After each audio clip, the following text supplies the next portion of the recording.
अस्सलाम वालेकुम एवरीवन। जैसा कि आप लोगों का फीडबैक आया था और प्रॉमिस मेरी तरफ से था कि मैं इंपॉर्टेंट एक्ट्स पे वीडियोस बनाता रहूंगा ताकि आपको पॉलिसी लेवल कहीं पर आपको रिफॉर्म देनी पड़े जो कम्पिटिटिव एग्जाम्स की तैयारी करें, ताकि आप सिग्निफिकेंट रेलिवेंट सेक्शन को लेकर आप क्रिटिसिज्म करें, ताकि आप एक वैल्यू एडिशन के साथ चीज़ों को लेकर चल रहे हो। एक तो कम्पिटिटिव एग्जाम वाले स्टूडेंट्स के लिए इस वाले से बड़ा इंपॉर्टेंट है कि एक अंडरस्टैंडिंग आप, जैसे फॉर एग्जाम्पल इलेक्टोरल रिफॉर्म्स पे क्वेश्चन आता है तो आप जनरल बातें ना कर रहे हो जो सब कर रहे हैं। जब आप इलेक्शन एक्ट को लेकर बात कर रहे होंगे तो आपकी बात का जरा वेटेज होगा कि भाई आपको प्रोसीजर्स का पता है, आपको इंस्टीट्यूशंस की वर्किंग का पता है, आपको नो हुआ है, तो एग्जामिनर विल गेट इंटरेस्ट, वो आपके पेपर को उस हिसाब से पढ़ रहा होगा। जब जर्नल बात कर रहे हो कि ये कर दें वो कर दें, वो तकरीबन तमाम लोगों के आर्गुमेंट्स होते हैं, तो आपका एक तो वैल्यू एडिशन में आपकी हेल्प करेगी। दूसरा, आपको अंडरस्टैंडिंग ऑफ द प्रोसेसेस, जो सबसे बड़ी इंपॉर्टेंट चीज़ है, उसकी काफ़ी हेल्प आउट होता है। आपने अगर ड्रग्स कंट्रोल भी बात करनी है तो आप एएन एक्ट का आपको पता होना चाहिए कि क्या क्या हमारे यहाँ पेनल्टीज मौजूद हैं, इम्प्लीमेंटेशन का इशू क्या है। क्योंकि गवर्नमेंट, आपने कोई भी क्वेश्चन करना है सबसे पहले आपका लेजिस्लेटिव एंड गवर्नमेंट लेवल पे उसका क्या चीज़ मौजूद है, फ्रेमवर्क मौजूद है, वो आपको पता होना सबसे पहले ज़रूरी है। आप सिनेरियो ये है कि जहां तक बात की जाए तो कल मैंने एक छोटा सा पोल करवाया था अपनी कम्युनिटीज में, तो उसके हवाले से मुझे फीडबैक मिला कि इलेक्शन एक्ट 2017 को पहले करा दीजिए। उसकी वजह ये है कि कुछ मंथ्स अभी डिले हो गया, खैर पेपर वो, लेकिन एक तो वो पेपर है ईसीपी का, काफी लोगों ने एज एन असिस्टेंट डायरेक्टर उस पोस्ट के लिए अप्लाई किया होगा, तो उसमें सिलेबस का पार्ट है ये है, और उसके साथ कॉन्स्टिट्यूशन के आर्टिकल्स हैं 213 टू 226, तो ये दोनों चीजें मैंने आपको करवानी है। उसके अलावा ये है कि ये आप जब करेंगे तो इलेक्टोरल रिफॉर्म से रिलेटेड और क्या चीज़ें होनी चाहिए वो आपको सजेस्ट करने में आसानी होगी। सीएसएस, पीएमएस और इसके अलावा जितने भी आपके एग्जाम है, जुडिशियल एग्जाम्स भी वन आप दे रहे हैं, तो उसमें भी आपको ये कहीं ना कहीं हेल्प आउट कर रहा होगा। तो चलें जी, स्टार्ट करते हैं। पहली एपिसोड है आज इलेक्शन एक्ट 2017 की, और इसमें मैं सिर्फ और सिर्फ पहले, सबसे पहले स्टार्ट करने से पहले, मैं इसमें बहुत ज्यादा नहीं चलूंगा, जरा सा इंट्रोडक्टरी सा होगा ताकि आप लोगों का थोड़ा सा इंटरेस्ट गेन हो। उसके बाद हम जो है आगे चीजों को लेकर चल रहे होंगे। तो मैं इंट्रोडक्शन में सबसे पहले बात जो करना चाहूंगा वो ये है कि आपने जब भी कोई एक्ट तैयार करना है तो तैयार करने का मेथड क्या होना चाहिए। ठीक है, एक्ट अब इतना बड़ा एक्ट होता है, फिर कुछ एक्ट्स में कुछ आर्टिकल या कुछ सेक्शंस कॉमन है। ठीक है, उस हवाले से बात करेंगे, जो मतलब जिनको कहते हैं कि हम परमानेंट सेक्शंस है। जैसे पहला सेक्शन किसी भी एक्ट का होगा ना, उसमें वो एक्सटेंट, जुरिस्डिक्शन एंड कमिटमेंट की बात कर रहा होगा। ठीक है, टाइटल, एक्सटेंट एंड कमिटमेंट की बात कर रहा होगा। और इसी तरह से सेकंड सेक्शन जो है मोस्टली डेफिनेशंस का होगा, चाहे आप एफआईए का तैयार कर रहे हो, चाहे आप एएनएफ का कर रहे हो, कस्टम्स का कर रहे हो, एएसएफ का कर रहे हो, इलेक्शन कमीशन का कर रहे हो, तो आपको एक थोड़ा सा ना कुछ एक जरा से गेस वर्क करने में आसानी हो जाती है। अच्छा ये है तो इसका ये होगा, ये है तो इसका ये मामला चल रहे होंगे।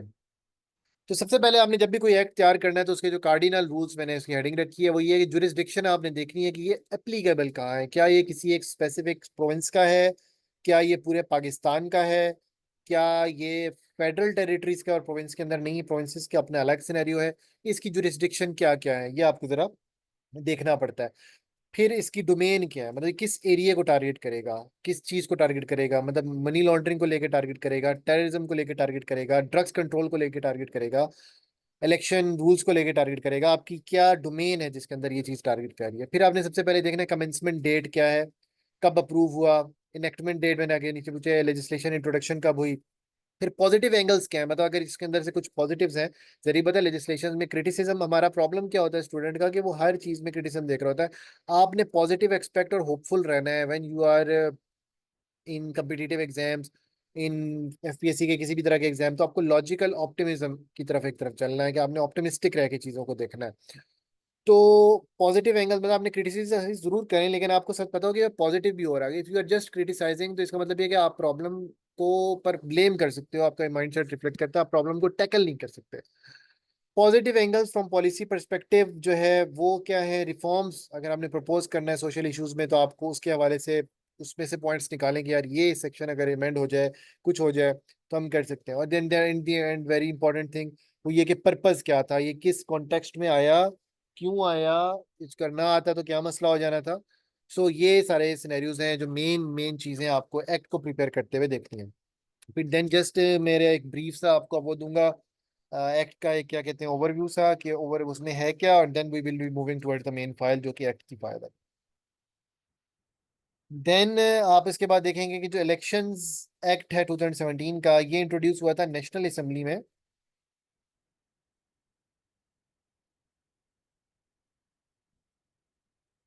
ये एक्ट इंट्रोड्यूस होता है नेशनल असेंबली में कब? 2017 7 अगस्त।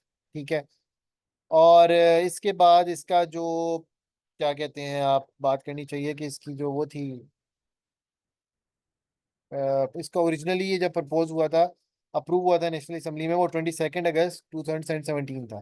ठीक है, ओरिजिनली 22 अगस्त 2017 को अप्रूव हुआ नेशनल असेंबली में। बट इसको लेकर एक थोड़ी सी तो नहीं, अच्छा खासा एक प्रॉब्लम क्रिएट हो गया था एट दैट टाइम।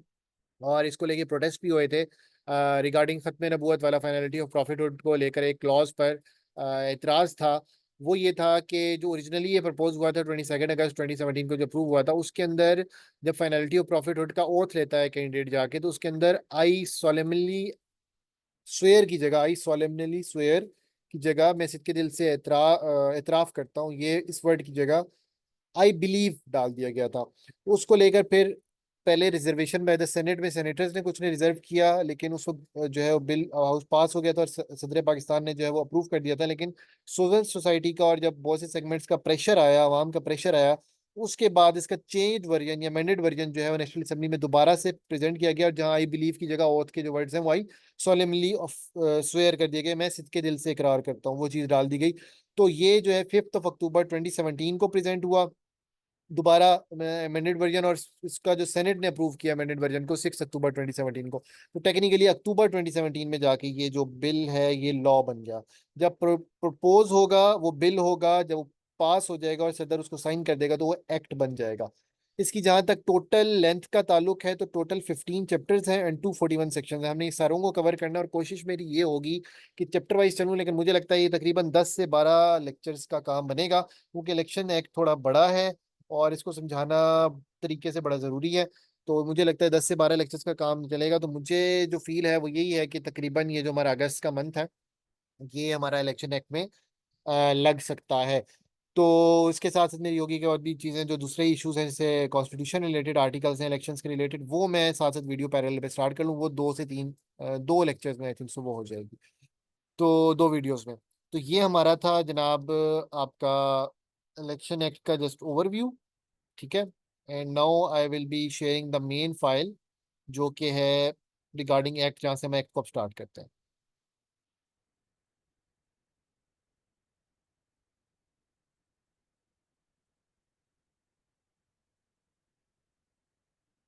अच्छा, मैंने जैसे आपको बताया कि हमारे पास टोटल जो है वो 15 सेक्शंस हैं। ठीक है, 15 हमारे पास सेक्शंस हैं, और 15 हमारे पास सॉरी चैप्टर्स हैं एंड 241 सेक्शंस हैं। So we are moving towards the chapter 1।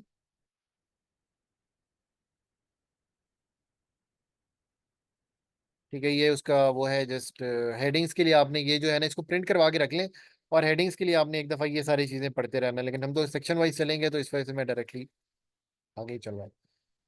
अच्छा, ये अक्टूबर 2 7 मैंने आपको बताया ना, प्रेसिडेंट ने पहले इसको पास कर दिया था अक्टूबर 2017 को। ठीक है, तो वो आपका सबसे पहले जो है प्रेसिडेंट ने जो पास किया था वो एक्ट 2017, लेकिन दोबारा फिर अमेंडेड वर्जन 5 अक्टूबर को होगा। तो गजट के अंदर आपका 2 अक्टूबर इसका वो लिखा हुआ है।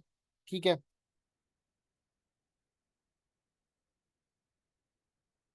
ये बेसिकली इसका पर्पस, एक्ट का नाम क्या पूरा ये टोटल आप पढ़ लें, act number 666 triple x 3 of 2017, मतलब 33rd एक्ट था ये किसका, 2017 का। ठीक है, इसमें उसके पर्पस गवर्नमेंट ने खुद बताया हुआ है कि इसका पर्पस ये है कि हमने अमेंड करना है और कंसोलिडेट करना है, यूनिफाई करना है laws related to the conduct of elections. ये मैंने आपको बताया था सबसे पहले, आपके देख रहे होगे पर्पस। तो पर्पस क्या था? An act to amend consolidated and unify laws relating to the conduct of elections, ये है एक्ट का पर्पस। ठीक है, where it is expedient to amend consolidated and unify laws related to the conduct of elections and matter connected with there with ancillary thereto. ठीक है, मतलब जहां जहां इसका लाजमी है, इस चीज की जरूरत है, वहां हम ये काम कर रहे होंगे। देन चैप्टर 1 का जो बेसिकली नाम है, टाइटल है, उसको कहते हैं प्रिलिमिनरी। इसके अंदर है 2 सब सेक्शन, 2 सेक्शंस हैं। चैप्टर 1 है, उसका टाइटल है प्रिलिमिनरी, इसके अंदर है 2 सेक्शंस। ठीक है, मैंने आपको बताया कि सेक्शन 1 जो होगा वो हमेशा किसी भी एक्ट का short title, extent and commencement की बात करा। जो chapter 1 section 1 of election act 2017 क्या बात करता है, short title, extent and commencement. अब शॉर्ट टाइटल क्या है? सब सेक्शन 1 इसका कह रहा है this act may be called as election act 2017, मतलब शॉर्ट टाइटल हो गया इलेक्शन एक्ट 2017। ठीक है, अब एक्सटेंट की बात क्या है जी, एक्सटेंट कितने, एक्सटेंट का मतलब है कि क्या इसका मोहल्ले वकू है, कहाँ कहाँ तक ये अप्लाई होता है। तो जी एक्सटेंड है इसकी to the whole of Pakistan, ये पूरे पाकिस्तान पे एप्लीकेबल है। और कमेंसमेंट के it shall come into force at once, मतलब जैसे ही पार्लियामान ने पास कर दिया है अब ये फौरन का फौरन ये इम्प्लीमेंट होगा। ठीक है, ऐसा नहीं कि इनेक्टमेंट इसकी बाद में होगी, इसके बाद फौरन से फौरन it shall come into force at once. अगर कभी हो गया आपने एक्ट भाई अभी नहीं है, अभी पुराने एक्ट पे अब चीजें कुछ चल रही है, तो पार्लियामेंट ये भी कर सकता है कि भाई अभी इसको थोड़ा सा डिले कर दें, अभी फौरन से हमें इसको एक्ट को इन्फोर्स करने की जो है उसकी जरूरत नहीं है।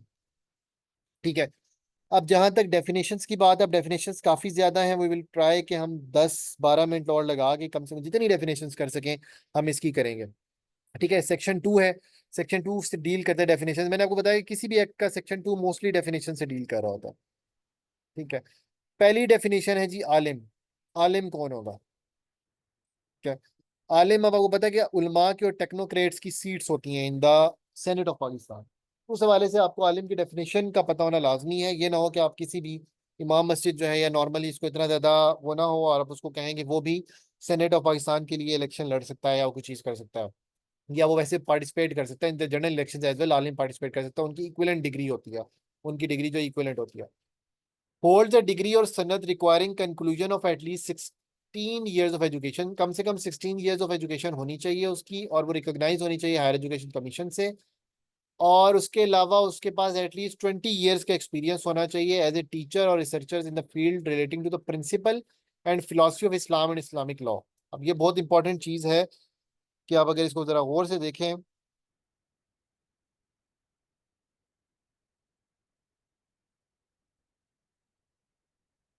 कि उसके पास एटलीस्ट 20 years का एक्सपीरियंस होना चाहिए एज ए टीचर और researcher in field related to Islamic law.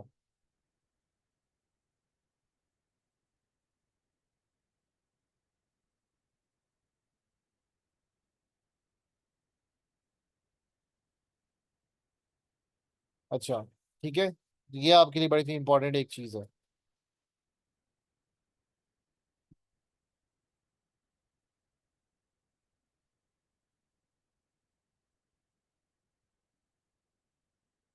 अब अगर इसके आगे चलें तो देखें जी, accredited means authorised by the commission. ठीक है, सेक्शन 1, सब सेक्शन 1 की आगे 1 जो क्लॉज है वो कहता है एक्रीडेटेड का क्या मतलब होगा कि authorised by the commission. Section 2 का जो सब सेक्शन 2 है, सेक्शन 2 का जो सब सेक्शन 2 है वो ये कहता है कि एप्लीकेबल लोकल गवर्नमेंट लॉ, मतलब जहाँ के लोकल गवर्नमेंट इलेक्शन होंगे ना, तो वहां पे आपका एक्सर जो गजेट निकालता है या नोटिफिकेशन इलेक्शन कमीशन शायर करेगा, उसमें इलेक्शन कमीशन लिखा होगा एप्लीकेबल लोकल गवर्नमेंट लॉ।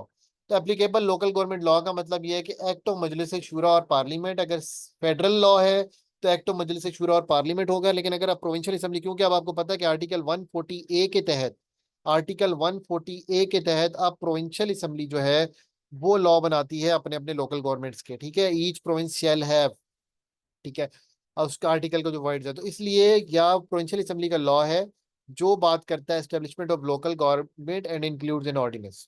तो ये चीज जो है, और ऑर्डिनेंस भी हो सकता है, मतलब सदर पाकिस्तान भी ये दे सकता है, गवर्नर भी दे सकता है। तो ये है आपकी applicable government local government law की डेफिनेशन।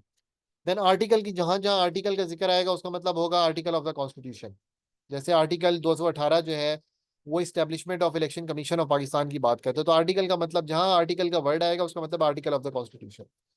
असम्बली जो है वो क्या है, means national assembly of Pakistan और प्रोविंशियल असेंबली। असम्बली का मतलब क्या है, नेशनल असेंबली ऑफ पाकिस्तान या प्रोविंशियल असेंबली, ये क्या है असम्बली है। एसेट का क्या मतलब है, एसेट का मतलब ये है कि प्रॉपर्टी जो है कैंडिडेट ने खुद होल्ड की हो या मेंबर ने होल्ड की हो। ठीक है, या उसके किसी ना किसी स्पाउस और डिपेंडेंट चिल्ड्रन के पास जो प्रॉपर्टी हो वो भी उसके एसेट के अंदर काउंट होगी। बाई इलेक्शंस का जहां वर्ड आएगा, बाई इलेक्शन का मतलब ये है, वैसे भी आप लोग सुनते रहते हैं जिमनी इलेक्शंस जिनको कहते हैं, जिमनी इंतखाबात कहते हैं। उसका मतलब ये है कि एन इलेक्शन टू फिल एक कैजुअल वैकेंसी, मतलब जो खाली वैकेंसी हो गई है। मतलब फॉर इंस्टेंस आपको पता है कई दफा होता है बाई इलेक्शन, होता कब कब है, आगे रूल्स में फर्दर आपको आगे एक्ट में बताऊंगा। बाई इलेक्शन कब होता है, या तो कैंडिडेट मर जाए, उसकी डेथ हो जाए। ठीक है, उसके अलावा बाई इलेक्शन होता है कि जब आपका कोई जो कैंडिडेट है, जो मेंबर नेशनल असेंबली है, प्रोविंशियल असेंबली है, वो रिजाइन कर दे। उसके अलावा बाई इलेक्शंस होते हैं जब कोई डिस्क्वालीफाई हो जाए, ठीक है। तो ये तीन चार मामला हैं इन पे बाई इलेक्शन होते हैं। इसके अलावा एक और भी होता है कि आपने देखा हो कि अक्सर जो हमारे लीडरान होते हैं, पार्टीज के हेड होते हैं, वो क्या करते हैं, चार चार पांच पांच सीटों पे जनरल इलेक्शन में इलेक्शन लड़ते हैं। तो क्या होता है कि बाद में आप एज पर लॉ तो सिर्फ एक ही सीट रख सकते हैं। जब एक सीट रखनी होती है तो बाकी सीट से वो विकेट करते हैं, तो उन विकेट सीट्स पर फिर दोबारा से इलेक्शन होता है, तो वो भी बाई इलेक्शन के जमरे में आता है। अच्छा, कैंडिडेट का क्या मतलब है, पर्सन जो प्रपोज किया गया हो या सेकेंडेड किया गया हो एज ए कैंडिडेट फॉर और seeking election as a member of national assembly, provincial assembly या सेनेट के लिए जो बंदा कैंडिडेट प्रपोज किया गया हो या सेकंड किया गया, उसको क्या कहते हैं हम, उसको हम कहते हैं कैंडिडेट। कोड, कोड का जहां वर्ड है, अच्छा कोड आप देखें ना, ये एफआईए के एक्ट में भी लिखी हुई डेफिनेशन, ये आप एएनएफ के एक्ट में भी मिलेगी, ये आपको एएसएफ के एक्ट में मिलेगी। कोड, जहां पे कोड का वर्ड आ जाए उसका मतलब ये है, कोड मींस जहां जहां कोड का वर्ड आएगा उसका मतलब होगा, कोड का मतलब होगा, कोड का मतलब होगा क्रिमिनल प्रोसीजर 1898, ठीक है। इसके बाद कमीशन की जब बात आएगी तो कमीशन क्या होगा, उसका मतलब ये कि election commission of Pakistan constituted under article 218। अब ये आर्टिकल आपको याद करने वाला है, ठीक है। आर्टिकल आपका याद करने वाला है, उसका क्या नाम है,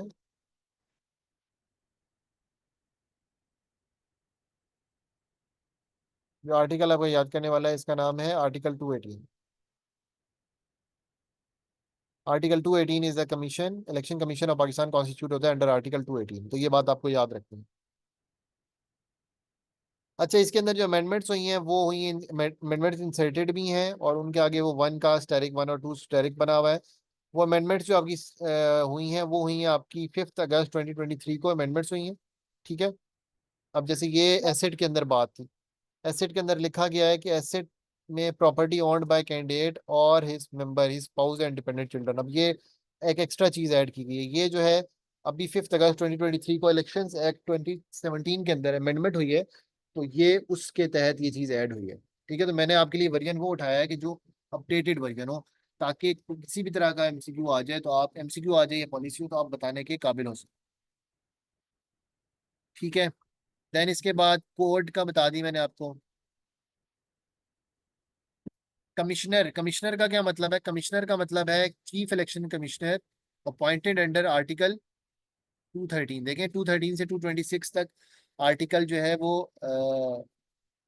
वो होते हैं, अपॉइंट होते हैं। कमिश्नर का मतलब है चीफ इलेक्शन कमिश्नर, जो कब इसमें अपॉइंट होगा, appointed under article 213 and includes an acting chief election commissioner, जो के अपॉइंट होता है अंडर आर्टिकल 217। तो इलेक्शन कमिश्नर किससे अपॉइंट होता है, चीफ इलेक्शन कमिश्नर 213 में, और acting chief election commissioner appoint होता है 217।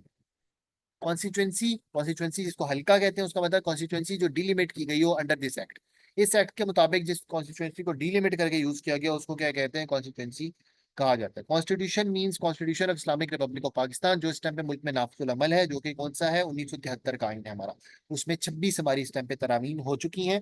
कॉन्स्टिट्यूशन का मतलब है constitution of the Islamic Republic of Pakistan. Context, contesting candidates कौन से होंगे जी, कॉन्टेस्टिंग कैंडिडेट्स होंगे validly validly nominated candidate who has not withdrawn his candidature. अच्छा, आप जब इलेक्शन में पार्टिसिपेट करते हैं ना, तो कुछ कवरिंग कैंडिडेट्स के तौर पे पार्टी इंट्रोड्यूस करा देती हैं। उनको टाइम लाइन होता है कि जब फाइनल लिस्ट जारी होने वाली होती है, उस टाइम में उनको कहा जाता है कि आप अपना इंतखाबी निशान, आप अपना जो नॉमिनेशन पेपर्स हैं, जो आपके कागजात नामजदगी हैं, उनको वापस ले लें। जिसने कैंडिडेचर विड्रॉ नहीं किया इन टाइम तक, उसको कॉन्टेस्टिंग कैंडिडेट ही हम कहेंगे, वो लड़ रहा होगा इलेक्शन, ठीक है। इसलिए पार्टीज फिर कभी कभार जो ना ले, इलेक्शन के मसले होते हैं हमारे यहाँ, बरादरी बेस पे इलेक्शन होते हैं, एक बरादरी को एक टिकट दिया, दूसरी बरादरी को दूसरा टिकट दिया, स्पेशली पंजाब में, सिंध में। तो वो फिर क्या होता है, या वैसे और जगह पे भी, सूबों में भी यही सीन है। तो वो फिर कैंडिडेट के खिलाफ पार्टी डिसिप्लिनरी एक्शन लेती है और कहती है भाई ये हमारा निशान नहीं है, ये जो है भगोड़ा है, वट जो भी वर्ड्स वो यूज करते हैं उसके लिए। बट कॉन्टेस्टिंग कैंडिडेट हर वो बंदा होगा जिसने नॉमिनेशन पेपर नहीं लिए, लॉ के हिसाब से वो एलिजिबल है। इलेक्शन एजेंट होगा person appointed candidate as his election agent under this act. Polling agent होते हैं इलेक्शन एजेंट, इस तरह चीफ इलेक्शन एजेंट होता है। वो इस एक्ट के तहत जो पर्सन होगा, जिसने कैंडिडेट, जिसने उस पर्सन को कैंडिडेट, जो कैंडिडेट लड़ होगा, अपना इलेक्शन एजेंट नॉमिनेट करेगा। और फिर नो, और जहाँ पे कोई अपॉइंटमेंट नहीं होगी वहाँ कैंडिडेट खुद अपने इलेक्शन एजेंट के तौर पे काम करेंगे। मतलब एक आपका चीफ इलेक्शन एजेंट होना चाहिए, अगर आपने नॉमिनेट नहीं किया हुआ तो इसका मतलब आप अपने इलेक्शन एजेंट खुद ही हैं। ठीक है। Election expenses mean any expenditure incurred before election. अब एक्सपेंसेस में क्या क्या आएगा? सारे एक्सपेंसेस जो कि या तो before, during and after an election और payment mode, whether by way of gift, loan, advance, deposit और अदरवाइज, किसी भी तरह से जो भी एक्सपेंसेस हुए होंगे ड्यूरिंग हो इलेक्शंस, इलेक्शन से पहले और आफ्टर पेमेंट मेड, वो कैन कंडक्ट और बेनिफिट और in connection with any incidental of election candidate including expenditure on account of issuing circulars और publication but does not include the deposit made under. ये section 61 जब हम करेंगे वो हम आपको बता देंगे कि उसमें फर्दर क्या है। मतलब हर तरह के इलेक्शन एक्सपेंसेस जो है, गिफ्ट हो, लोन हो, वो सारे के सारे इलेक्शन एक्सपेंसेस के अंदर आपका शामिल हो रहा होगा।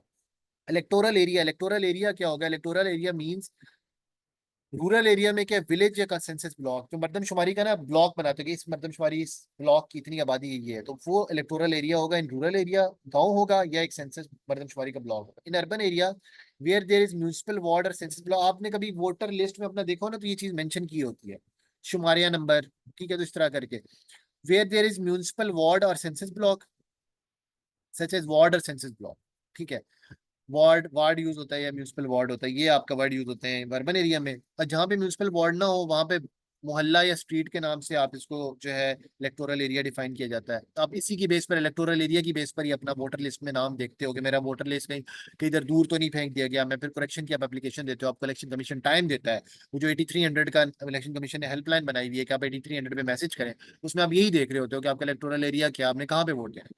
Where the ward census block है, मोहल्ला और street is too big, a well defined part दे रहा हूँ, मतलब जहां पर वार्ड सेंसस ब्लॉक या मोहल्ला बहुत बड़ा है तो उसका फिर एक पार्ट बनाया जाएगा। Provided that census block shall not be divided accept in exceptional circumstances, जहां पे एक्सेप्शनल सर्कमस्टांसेस में होगा तो वहां पर आपने रिकॉर्ड भी करना है कि क्यों कर रहे हैं, या आबादी क्योंकि ज्यादा है एक मर्दमशुमारी ब्लॉक की या म्यूनसिपल वार्ड की, तो हमने इसको छोटा कर दिया है मोहल्ला स्ट्रीट को, तो स्ट्रीट को हमने फर्दर डिवाइड कर दिया।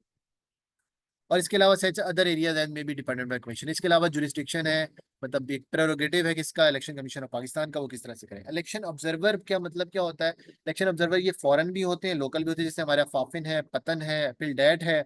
ये ऑर्गेनाइजेशन इलेक्शन के नॉमिनेटेड बंदे होते हैं, वो क्या करते हैं, पर्सन उनको ऑथराइज किया जाता है बाय द इलेक्शन कमीशन, और ये क्या करते हैं, ये ऑब्जर्व करते हैं कंडक्ट ऑफ इलेक्शन, के इलेक्शन जो हो रहे हैं वो फ्री एंड फेयर हो रहे हैं, ट्रांसपेरेंट हो रहे हैं, उनके अंदर कोई बेजाब्तगियां तो नहीं हो रही, कोई ऐसी चीज तो नहीं हो रही, कोई रिगिंग के एलिगेशन तो नहीं है। जिसको कहते हैं, आपने क्या सुना होगा, level play field, level playing field का बड़ा नाम हमेशा पाकिस्तान के इलेक्शन में जिक्र किया जाता है। 2018 में, 23 हो, 13 हो, 8 हो, पाकिस्तान जब से बना है ये मसला हमारा चलता हुआ आ रहा है। तो लेवल प्ले फील्ड जो है वो दी गई है, नहीं दी गई, ये तमाम का तमाम इलेक्शन ऑब्जर्वर देता है। फिर इनकी जो ऑर्गेनाइजेशन है वो रिपोर्ट पब्लिश करे, तो वो रिपोर्ट्स का भी पढ़ने के काबिल होती है इलेक्शंस के बाद, वो भी आप लोग जरूर देखा करें। तो इलेक्शन 2024 पे अगर एनालिसिस देखना है, आप पतन की रिपोर्ट देखें, आप फिल्डेट की रिपोर्ट देखें कि क्या ट्रेंड थे, कि क्या यूथ का वोट बढ़ा, क्या ट्रेंड थे इस इलेक्शन में पिछले में। इस तरह से आप कंपेरेटिव एनालिसिस आप देख सकते हो कि पॉलिटिकल कॉन्शियसनेस हमारी बढ़ी या नहीं बढ़ी। तो इस तरह से करके ना कुछ हट के आर्गूमेंट्स देने के लिए आपको ये चीजें देखनी पड़ती है।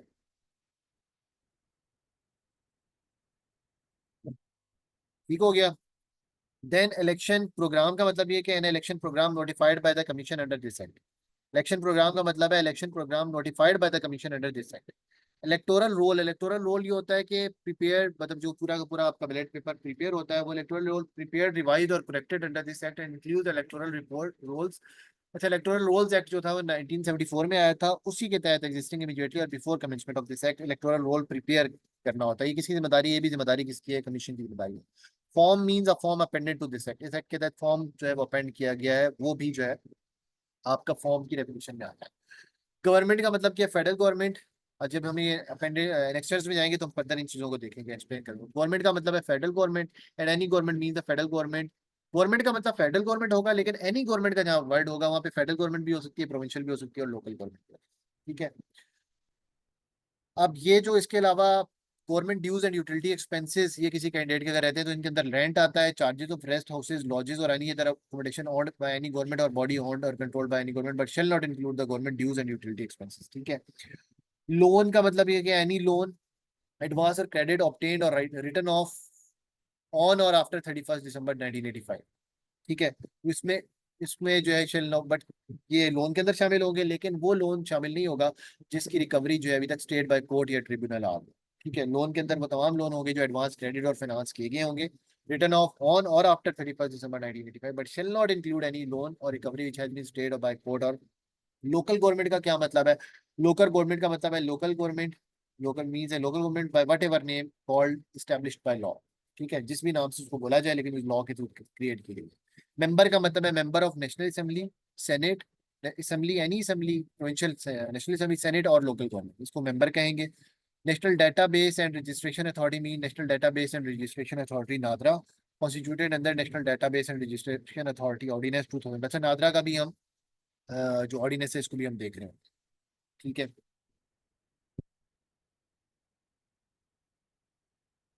अच्छा डेफिनेशंस थोड़ी सी रह गई हैं और तो अभी हम डेफिनेशंस को दो चार डेफिनेशंस और देखेंगे।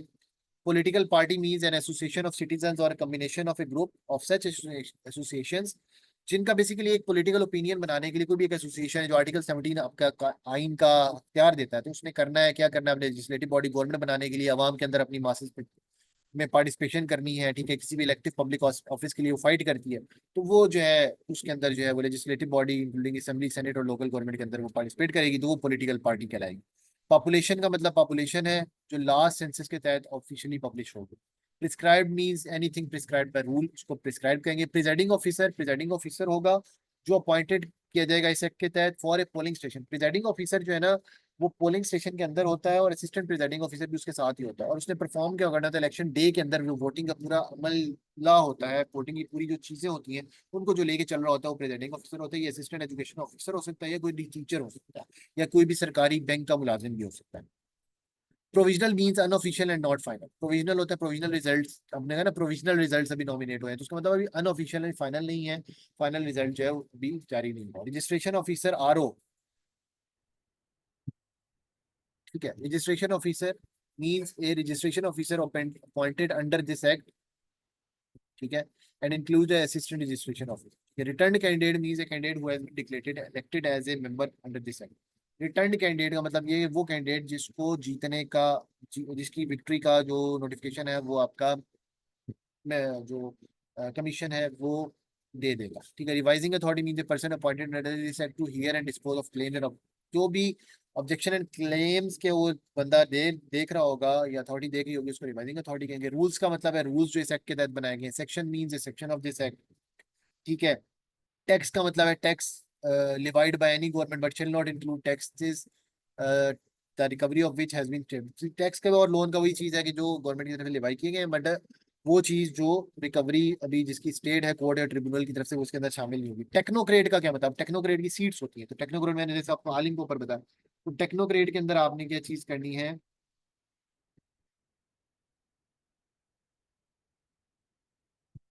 टेक्नोक्रेट के अंदर जो holds a degree requiring conclusion of at least 16 year of education recognised by higher education of commission of Pakistan. ये पहली बात है उसकी 16 इयर्स एजुकेशन होनी चाहिए, एचईसी से रिकॉग्नाइज्ड होनी चाहिए। फिर 20 इयर्स पोस्ट क्वालिफिकेशन एक्सपीरियंस होना चाहिए। टेक्नोग्रेड का ये है कि वो अचीवमेंट रिकॉर्ड लेवल अचीवमेंट और नेशनल और इंटरनेशनल लेवल पे उसका पोस्ट क्वालिफिकेशन एक्सपीरियंस अपनी फील्ड में हो, और जो आपका आलिम होगा उसका पोस्ट क्वालिफिकेशन एक्सपीरियंस उसमें होगा अपने इस्लामिक लॉ में और फिलोसफी ऑफ इस्लाम को उसने पढ़ा है। वैलिडली नॉमिनेटेड कैंडिडेट का मतलब वो होगा जिसके नॉमिनेशन पेपर एक्सेप्ट कर लिए जाएंगे। वोटर का मतलब ये होगा इन रिलेशन टू असेंबली और लोकल गवर्नमेंट के इलेक्शन में जब वोटर होगा तो जो enrolled as voter on the electoral roll के ऊपर जो जो वोटर वो वोट वोटर लिखा गया है उसका मतलब क्या होगा, वो इलेक्टोरल एरिया के अंदर जो वोटर होगा वो होगा। और सेनेट के अंदर ये होगा कि for seat of from election to seat from a province, जिस प्रोविंस के अंदर वो सीट है वो, और is a member of provincial assembly. और for the seats of the Islamabad territory वो नेशनल असेंबली का मेंबर होगा, क्या होगा ये वोटर। तो उम्मीद है आप लोगों को ये वाला जो आज का हमारा स्टार्ट है ये पसंद आया होगा एक्ट को लेकर। और अगर आप लोगों को वीडियो पसंद आई है तो काइंडली चैनल को लाइक कर दीजिएगा, और वीडियो को लाइक कर दीजिएगा, चैनल को सब्सक्राइब कर दीजिएगा और बेल आइकन को प्रेस करना नहीं भूलिएगा। इस एपिसोड को लाजमी फीडबैक दीजिएगा, और जिन्होंने अपकमिंग सेशंस के हवाले से भी जो कोई इन्फॉर्मेशन चाहिए वो मेरे नंबर पे कांटेक्ट कर सकते हैं, नंबर डिस्क्रिप्शन के अंदर मौजूद है। और अभी आप इस वीडियो को देखें, इसमें मुझे फीडबैक दें कि इसमें क्या इंप्रूवमेंट की ज़रूरत है, और अगर आपको कंटेंट पसंद आए तो काइंडली वीडियो को लाइक, चैनल को सब्सक्राइब और बेल आइकन को प्रेस करना नहीं भूलिएगा। जज़ाकल्लाह, अल्लाह हाफिज़।